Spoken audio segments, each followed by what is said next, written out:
राधे राधे। आज हम बात करेंगे मानसिक रोग की। मानसिक रोग के कारण क्या हैं। ज्योतिष का एक बहुत फेमस ग्रंथ है प्रश्न मार्क, उसमें मानसिक बीमारी के, मेंटल इलनेस के कुछ कारण बताए गए हैं, जिनमें से मैं कुछ आपके साथ यहाँ साझा कर रही हूँ और उनमें हम काफ़ी हद तक अपनी डेली रूटीन में सुधार कर सकते हैं।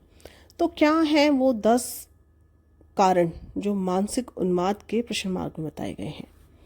सबसे पहले, समय पर खाना ना खाना बहुत सारी समस्याओं को जन्म देता है, ऐसा हम सुनते हैं और अपने बड़े बुजुर्गों को भी कहते सुना है। तो हमेशा खाना जो है असमय ना खाएं, खराब खाना ना खाएं, आपका मन ना करे तो भोजन ना करें। अपवित्र भोजन या गंदे वातावरण में जो भोजन रेडी हो, अनहाइजीन हो खाना, उसको ग्रहण ना करें। अधिक समय तक भूखा नहीं रहना चाहिए। उपवास अगर आप करते हैं तो कुछ लिक्विड या फल फ्रूट बीच बीच में लेते रहें।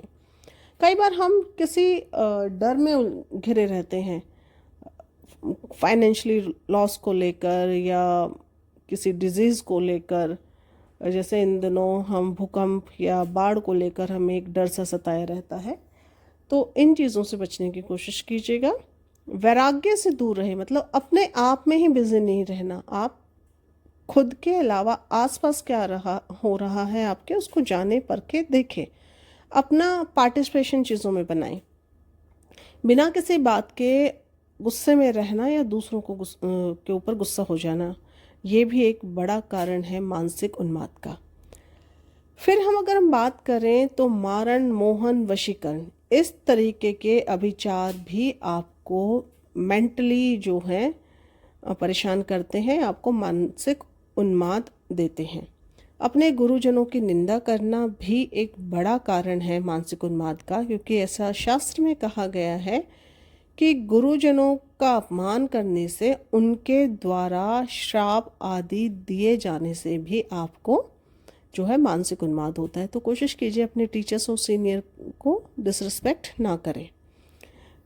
धार्मिक और यज्ञ आदि जो अनुष्ठान हैं, उनको विधि पूर्वक, और जो मेथड है उनका, जो तंत्र है, जो विधि है, उसमें कोई गलती ना रहे, और जैसा सिस्टमेटिक विधि पूर्वक उनको करने का शास्त्रों में आदेश दिया गया है, उनको उसी तरीके से करें।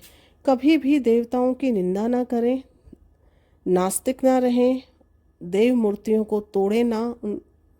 तो इन सारी चीज़ों में हम सुधार कर सकते हैं अपने आप में। उसके अलावा अगर आप मेंटली किसी डिजीज़ से परेशान हैं तो मेडिटेशन शुरू कीजिए। नदी किनारे या जहाँ पानी हो, उस सोर्स के पास टाइम बिताने का प्रयास कीजिए। शिव भगवान की पूजा और अपने चंद्रमा को मजबूत कीजिए। Thank you.